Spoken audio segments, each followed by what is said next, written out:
Tu aimerais être plus productif que tu l'es à l'heure actuelle, que ce soit en tant qu'étudiant, lycéen ou jeune diplômé, que ce soit pour ton pro ou pour tes petits business personnels.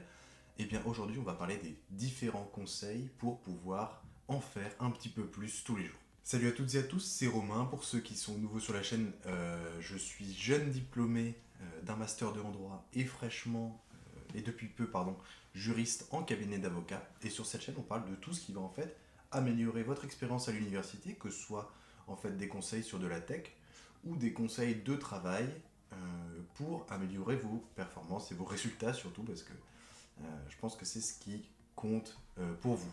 Dans la vidéo d'aujourd'hui, on va parler d'un sujet qui est assez intéressant, puisqu'en fait, on va parler de comment être plus productif à l'université, moins procrastiner, et donc faire plus de choses dans un temps qui sera similaire ou moindre à celui que vous dépensez pour réaliser les tâches de révision à l'heure actuelle. Avant que la vidéo commence, surtout n'oubliez pas de laisser un commentaire pour me donner les conseils que vous avez implémentés suite à cette vidéo ou les méthodes que vous appliquiez déjà à titre personnel pour être plus productif. Et enfin de laisser un j'aime et de vous abonner à la chaîne si jamais des vidéos comme ça vous intéressent et que vous souhaitez en voir par la suite. De manière assez classique, je pense que ceux qui suivent la chaîne le savent, moi j'aime bien assez structurer les vidéos.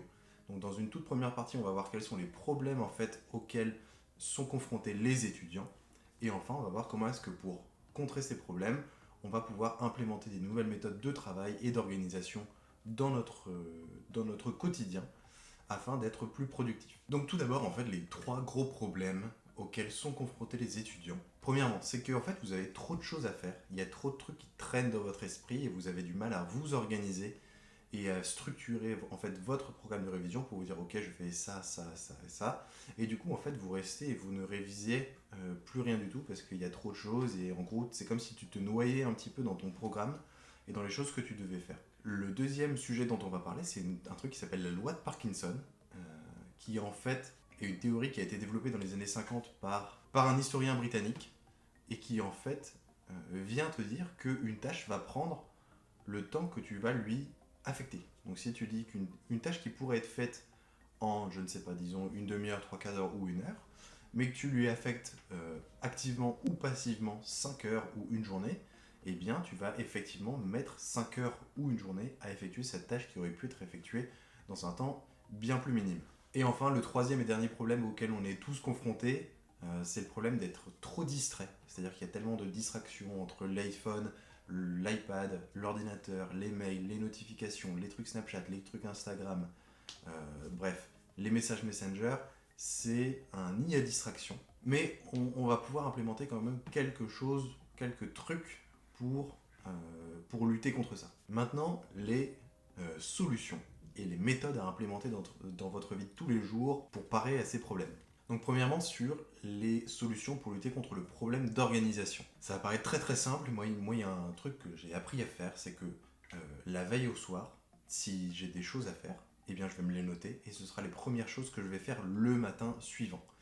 C'est-à-dire que si j'ai décidé que j'allais réviser, je sais pas, tel chapitre de droit fiscal, tel chapitre de droit des obligations, parce que j'avais pas pu les finir ce jour même, ou parce que je me suis dit tiens je suis un petit peu faible là-dessus, eh bien c'est la première chose que je vais faire dès le lendemain.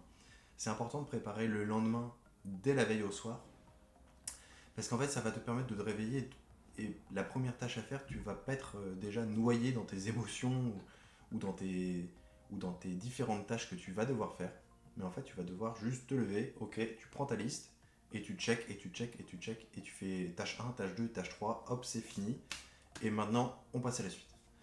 Donc ça, c'est vrai que c'est assez reposant. Évidemment, si tu commences à te dire que tu vas organiser les tâches que tu vas devoir faire dans la journée, il faut quand même avoir des objectifs qui seront réalisables. C'est-à-dire que la veille au soir, tu vas pas pouvoir te dire je vais relire tous mes cours de l'année. Et non, c'est juste pas possible. La méthode de s'organiser, de se fixer des objectifs dans la journée, c'est quand même d'atteindre ces objectifs pour pouvoir se motiver et continuer à s'en poser et continuer à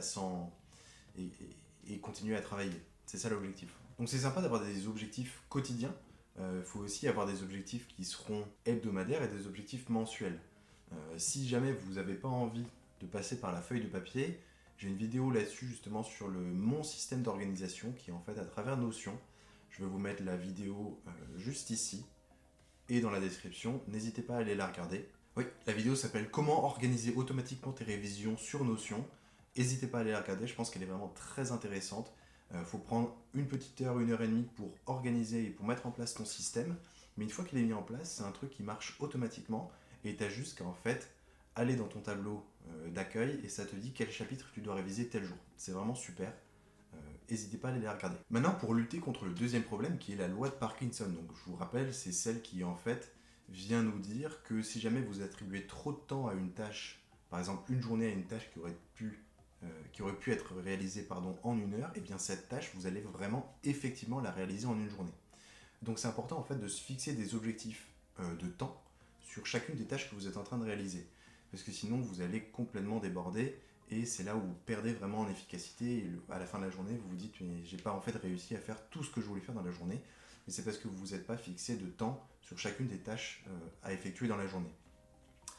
Donc 3 méthodes complètement débiles. Soit vous utilisez votre horloge d'iPhone et vous vous dites très bien je me laisse une demi-heure, ça sonne, l'alarme sonne dans une demi-heure et j'arrête de travailler là-dessus. Ça fout une pression pas possible. Il y a d'autres applications comme Timery qui vont en fait vous permettre de lancer plusieurs tâches en même temps si jamais vous souhaitez réviser plusieurs chapitres en même temps. Je ne conseille pas trop, mais n'hésitez pas à aller la regarder si vous voulez, c'est pas sponsorisé ni rien du tout.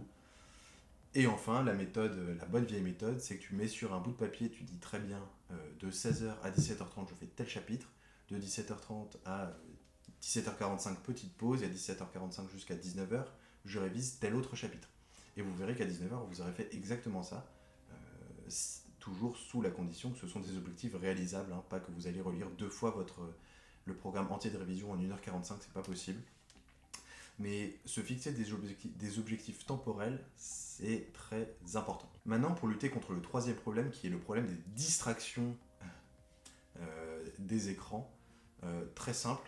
Moi, tout ce que je fais, ça peut paraître très bête, mais en fait, le problème, c'est que en fait, tu vas interagir avec tes écrans parce qu'ils sont à proximité et que tu les vois, tu entends les notifications. Personnellement, tout ce que je fais, c'est que je prends mon iPhone et je prends mon iPad si je m'en sers pas, je le mets tout au fond dans la cuisine là-bas à charger en silencieux sans vibreur, tant que je travaille. Quand je vais faire une pause, je me permets d'aller regarder mon iPhone, voir s'il y a eu des SMS sympas des copains ou je ne sais quoi. Mais en fait, vous n'avez pas besoin de ça, vous n'avez pas besoin de savoir ce que fait ton meilleur ami à tel moment sur Instagram pendant que vous êtes en train de travailler. Il faut vraiment essayer de se réserver les temps de travail uniquement pour travailler. Je sais que c'est hyper con, mais c'est très important. Rien que de placer le téléphone à 3,50 m par là-bas, vous allez avoir la flemme en fait d'aller le chercher pour regarder est-ce qu'il y a eu des nouveautés. Et ça va vous forcer à vous dire ok, si j'ai le droit de regarder mon téléphone dès que j'ai fini tel chapitre, et bien en fait ça va encore plus aider sur le fait que ton chapitre, tu vas pas mettre toute ta journée à le réviser. Tu vas vraiment mettre une demi-heure si tu t'es mis une demi-heure et 1 heure si tu t'es dit que tu allais le faire en 1 heure. Donc ça va en fait en plus vachement aider en fait les solutions du problème 2 et du problème 3 fonctionnent un petit peu elles fonctionnent vachement ensemble en fait. Et pour le soir, ce que je conseille c'est vraiment de... Moi l'iPhone je le mets en mode nuit, c'est-à-dire que tu reçois plus les notifications, l'écran ne s'allume plus. C'est vraiment super important parce qu'en fait ça te permet en fait de lire un petit peu le soir, t'es plus reposé, tu dors mieux et honnêtement de recevoir un SMS d'un copain pour te dire ok je suis en train de faire ça à 23h30 ou 45 ou minuit et demi, ça n'a aucun intérêt, ça peut très bien attendre demain. Et le sommeil c'est très important pour être très efficace le lendemain. En dehors de ces 3 conseils pour lutter contre ces 3 problèmes, moi je vous conseillerais bien en fait, pour être plus productif, d'investir dans des outils qui vous plaisent et qui vous donnent envie en fait de travailler. Que ce soit des écrans d'ordinateur, si jamais, ou de la jolie papeterie. Moi je sais que j'aime bien avoir de la jolie papeterie, ça me donne envie de noter des trucs dedans. Un iPad si jamais si vous voulez vous lâcher carrément et claquer 1500 boules au lieu de 10 € dans un petit, dans un petit bloc-notes. Je pense que c'est très important, c'est tout aussi important que de travailler en soi, parce qu'il faut vraiment avoir envie d'aller travailler, c'est ça qu'on cherche à faire. Et enfin, le deuxième petit autre conseil, c'est surtout de ne pas oublier de se déconnecter du travail, parce qu'il ne faut pas faire que travailler dans la vie. Je pense que si tu fais que ça, tu deviens tu perds en productivité de façon très importante et tu ne deviens plus en fait la personne que tu cherches à être. Donc travailler son côté créatif, donc que ce soit à travers faire des vidéos YouTube, dessiner, faire de la guitare, aller faire du sport, c'est très important de faire autre chose que travailler parce que sinon c'est comme ça que vous allez taper un burn-out. Donc clairement, sortez-vous la tête du travail, c'est très très important. Sur ce, j'espère que la vidéo vous a plu. N'hésitez pas à laisser un j'aime sur la vidéo, à vous abonner à la chaîne si vous voulez d'autres vidéos conseils comme ça, sachant que je fais aussi des vidéos sur comment est-ce qu'on peut servir de l'iPad Pro tous les jours. Et sur ce, on se retrouve dans la prochaine vidéo. Allez, salut!